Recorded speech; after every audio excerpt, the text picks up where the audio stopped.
Hello everyone, welcome to Krishna coaching online classes.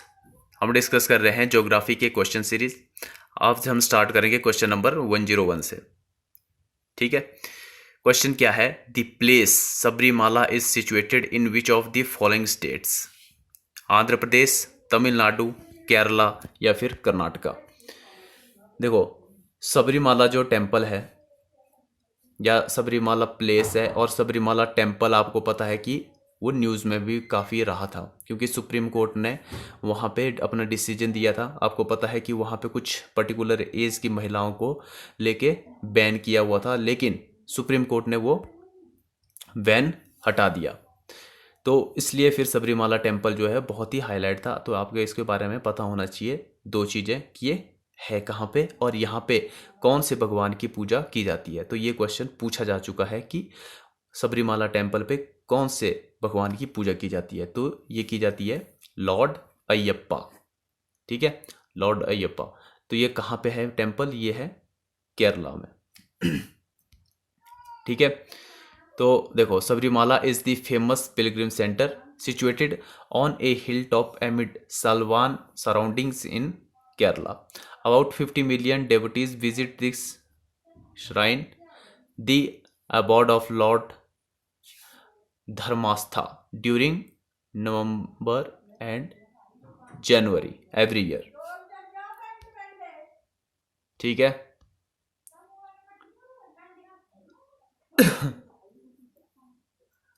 Next question पे आते हैं।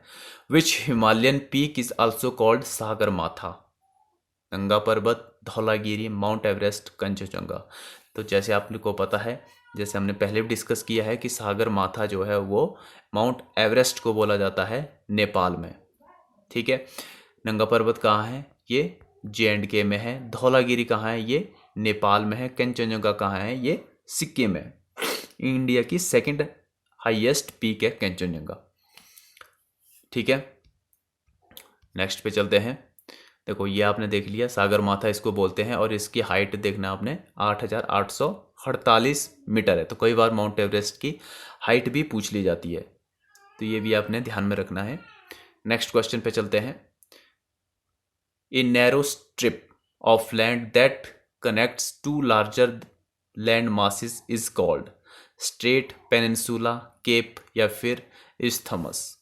तो इसका राइट आंसर है इस्थमस। मतलब इसको वो हिंदी में बोलते हैं स्थल डमरू मध्य।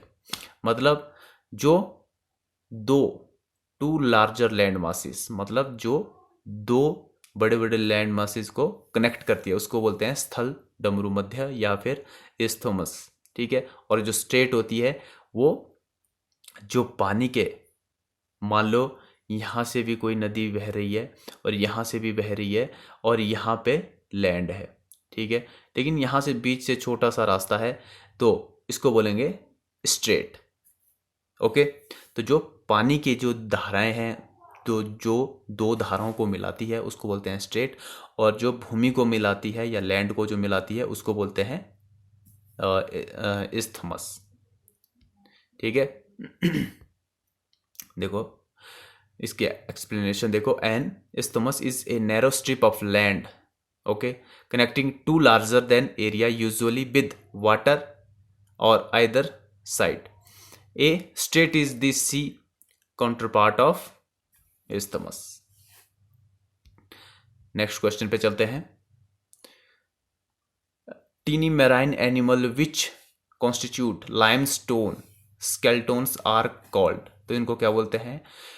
इनको क्लैमिटोमनस या फिर फोरामिलेरिया मिनीफेरा, फोरामिनीफेरा, कोरल रीफ्स या फिर डाइटम। तो इसका राइट आंसर है कोरल रीफ। देखो, हमने पहले भी डिस्कस किया था कि कोरल रीफ क्या होते हैं। छोटे छोटे ये समुद्री जीव होते हैं, और ये समुद्र की जो चट्टानें हैं या उथला जल जिनको बोलते हैं, वहाँ पे ये रहते हैं, और टेम्परेचर भी इनको थोड़ा गर्म चाहिए होता है। ये ज़्यादा ठंडे पानी पे नहीं होते हैं। और मेन चीज़ आपने याद रखनी है कि जो कैल्शियम कार्बोनेट होता है उससे ये अपने आसपास एक आवरण बना लेते हैं, मतलब उसके अंदर ये रहते हैं, अपने आसपास एक घर बना लेते हैं। आपने ये याद रखना है। तो वो कौन सा होता है? वो कैल्शियम कार्बोनेट होता है। तो ये जरूर याद रखना है क्योंकि ये पूछा जाता है एग्जाम में, कैल्शियम कार्बोनेट से। ठीक है, देखो coral reefs are under water structure made from calcium carbonate. ये है, देखो ये पूछा जाता है, created by coral. Coral reefs are colonies of tiny animals found in marine waters that contain few nutrients. Most coral reefs are built from stone corals, which is turn consist of polyps and cluster in groups. ठीक है, next question पे, the highest mountain peak in peninsular India is. Peninsula India is, peninsular पूछा हुआ है तो ध्यान से आपने क्वेश्चन पहले पढ़ना है, उसके बाद फिर आंसर देना है। तो अनाईमुड़ी, डोडा बेटा, महेंद्रगिरी या फिर नीलगिरी। तो इसका राइट आंसर है अनाईमुड़ी। अनाईमुड़ी कहाँ पे है? वेस्टर्न घाट में है, अन्नामलई की पहाड़ियों पर है। ध्यान से सुनना आपने, ठीक है, अन्नामलई की पहाड़ियों पे है अनाईमुड़ी। डोडा बेटा कहाँ पे है? ये ईस्टर्न घाट, जो पूर्वी घाट है उसकी हाईएस्ट पीक है। ठीक है, और जो महेंद्रगिरी है वो भी पूर्वी घाट में, ये मतलब ईस्टर्न घाट में पड़ती है और ये उड़ीसा में है। और नीलगिरी आपको पता है, जहाँ वेस्टर्न और ईस्टर्न घाट मिलते हैं उसको बोलते हैं नीलगिरी, वो जगह का नाम है नीलगिरी। ठीक है, the highest peak of peninsular India Anamudi, इसकी हाइट कितनी है? 2695। अन्नामलई हिल्स पे ये है। ठीक है, और ये कहाँ पे? वेस्टर्न घाट में लोकेटेड है। ठीक है, तो आपने ये सारी चीज़ें याद रखनी है, इनमें से कुछ भी क्वेश्चन पूछ लिया जाता है। ओके, नेक्स्ट क्वेश्चन है, देखो, the greater Himalayas is otherwise called as Himadri, Sahyadri या असम हिमालयास या शिवालिक। तो इसका राइट आंसर है हिमाद्री। ठीक है, देखो इसकी एक्सप्लेनेशन में देखते हैं। यह है, देखो, the Himalayas is divided into 3 major geographical entities. तो 3 ज्योग्राफिकल एंटिटीज में ये बंटा हुआ है। पहला है, देखो, हिमाद्री, इसको क्या बोलते हैं? ग्रेटर हिमालय। और दूसरा है लीजर हिमालय, इसको बोलते हैं हिमाचल। और तीसरा है शिवालिक या फिर आउटर हिमालय। ठीक है, ये 3 चीजें हैं। दिस डिवीजन एक्सटेंड ऑलमोस्ट, ठीक है, uninterrupted throughout these length are separated by major geological fault lines। तो 3 जो ज्योग्राफिकल इसके डिवीजन है ये आपने याद रखने हैं, greater Himalaya, lesser Himalaya and outer Himalaya.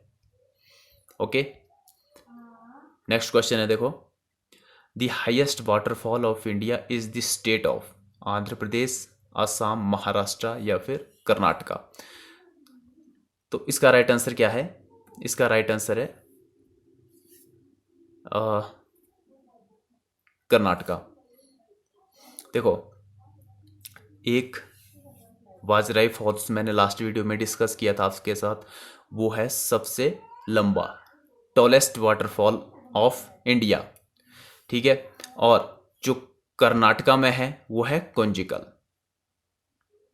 देखो एक्सप्लेनेशन में देखो, Kunchikal falls are the highest waterfall in India and second highest waterfall in Asia. और कौन सी रिवर पे ये? शिमोगा डिस्ट्रिक्ट पे है, कर्नाटका में है और बाराही। 2 चीज़ें याद रखनी है आपने, कुंचिकल जो है वो हाईएस्ट वाटरफॉल है और कौन सी रिवर पे है? वाराही रिवर पे है, और कहाँ पे है? कर्नाटका में है। बस इतनी चीज़ें आपने इससे रिलेटेड याद रखनी है। नेक्स्ट क्वेश्चन है, देखो, which of the following is refers to as young fold mountains. मैंने माउंटेन्स के बारे में भी आपको पहले बताया था। तो यंग फोल्ड माउंटेन्स पूछा है, फोल्ड माउंटेन्स। तो देखो इस पे फोल्ड माउंटेन्स हैं, हिमालय फोल्ड माउंटेन्स है और अरावली, ये भी फोल्ड माउंटेन्स है, लेकिन इस पे पूछा हुआ है यंग फोल्ड माउंटेन्स। तो इसका राइट आंसर है हिमालयास। तो हिमालयस इसका यंग फोल्ड माउंटेन्स है और अरावली ओल्ड फोल्ड माउंटेन्स है। नीलगिरी विंध्या जो है ये अवशिष्ट पर्वत है। ठीक है, तो ये अवशिष्ट पर्वत हैं, अरावली और विंध्यास, नीलगिरी। ठीक है, ये एक्सप्लेनेशन इसकी देखते हैं। The Himalayas are known to be young fold mountains. They are considered young because they have been formed relatively recently in earth history. समझ गए क्यों बोला जाता है compare to other mountains such as the Aravalli. और आपको ये भी पहले जो हमने डिस्कस किया था कि जो टेथिस सी था, टेथिस सागर था, वो भी हिमालयस में था। पहले आपको पता है गोंडवाना लैंड और हिमालय जो था वो गोंडवाना लैंड और टेथिस सागर पहले था। टेथिस सागर जहाँ था वो था हिमालयस, और गोंडवाना लैंड जो कि हमारे कॉन्टिनेंट थे वो आपस में जुड़े हुए थे। नेक्स्ट क्वेश्चन क्या है, which is the highest plateau in India? Deccan प्लेटू, छोटा नागपुर प्लेटू, लद्दाख प्लेटू या फिर बघेलखंड प्लेटू? तो इसका राइट आंसर है, आपको पता है, लद्दाख प्लेटू। दक्कन प्लेटू कहाँ पे है? मैप निकालो और देखो, महाराष्ट्र साइड में आपको दिखेगा दक्कन प्लेटू। छोटा नागपुर आपको छत्तीसगढ़ में दिखेगा। ठीक है, और ये एक्सप्लेनेशन देखते हैं हम इसकी। The largest and highest plateau in India as well as the world is the Tibetan plateau. ठीक है, called the roof of the world, ये आपने याद रखनी है। और पामीर के जो प्लेटू है उसको भी बोला जाता है roof of the world, which is still billing formed by the collision of the Indo Australian and Eurasian tectonic plates in the Tibetan plateau covered an area of some 2.5 million square kilometer, approximately 5,000 above level. Okay, तो ये आपने एक चीज याद रखें कि तिब्बत का जो प्लेटू है वो सबसे बड़ा है और इसको बोलते हैं roof of the world. Next question है, Himalaya the easternmost peak of the Himalaya. यहां से मान लो हिंदू कुश, आपको पता है हिंदू कुश कहाँ पे है, जैसे हमने डिस्कस किया था, अफगानिस्तान, पाकिस्तान। और उसके बाद सुलेमान माउंटेन्स पाकिस्तान में। यहाँ से मान लो हिमालय चला इंडिया होके, नेपाल होके, और ये पहुँचा यहाँ पे अरुणाचल प्रदेश में। ठीक है, यहाँ पे है माउंट एवरेस्ट, ये कहाँ पे है? नेपाल में। ठीक है, अन्नपूर्णा कहाँ है? नेपाल में, ये भी नेपाल में, और अन्नपूर्णा भी नेपाल में। कंचनजंगा कहाँ पे है? सिक्किम में। और यहाँ पे पूछा ईस्टर्न मोस्ट, मतलब यहाँ पे जो पीक है वो है नामचा बरुआ। तो इंडिया का सबसे ईस्टर्न जो स्टेट है आपको पता है कौन सा है? अरुणाचल प्रदेश। तो यहाँ पे है नामचा बरुआ। ओके, तो ये है, देखो इसकी एक्सप्लेनेशन देखो। नामचा Barua is a mountain in the Tibetan Himalaya, is the eastern anchor of the entire Himalaya mountain chain. It is the highest peak of its own section as well as Earth's easternmost peak over 7,600 meters. It stands inside the great band of the Yarlung Sangpo river. कौन सी river है ये Yarlung Tsangpo? ये है Brahmaputra river. As the river enter it notable gorge across the Himalaya, emerging as the Dihang and become the Brahmaputra. देखो, बहुत बार हम बता चुका हूँ कि मानसरोवर से निकलेगी ब्रह्मपुत्रा रिवर, लेकिन जो चाइना में या तिब्बत में इसको क्या बोला जाता है? यारलुंग सांगपो या सांगपो इसको बोला जाता है। और उसके बाद इसको अरुणाचल में जब ये एंटर होती है तो इसको बोलते हैं दिहांग, दिहांग या देवांग। और उसके बाद फिर ये बनती है ब्रह्मपुत्रा रिवर। ठीक है, तो इतना आपने इस चीज़ के बारे में याद रखना है, और रिवर्स के बारे में, और इनकी ट्रिब्यूटरी के बारे में, और इनके ओरिजिन जो प्लेस है उसके बारे में, और जो हाईएस्ट पीक हैं और जो पीक्स इंडिया में अदर हैं उनके बारे में, कहाँ कहाँ हैं, कितनी इनकी हाइट है, ये भी आपने याद रखना है। लेकिन अगर मैप के थ्रू आप इनको याद रखोगे तो आप इनको भूलोगे नहीं। ठीक है, और जो साउथ इंडिया की जो पीक्स हैं उनको भी आप मैप के थ्रू याद रखने की कोशिश करेंगे तो बहुत बेटर रहेगा और आपकी ज्योग्राफी की जो समझ होगी वो बहुत अच्छी रहेगी। ठीक है, तो मिलते हैं नेक्स्ट वीडियो में।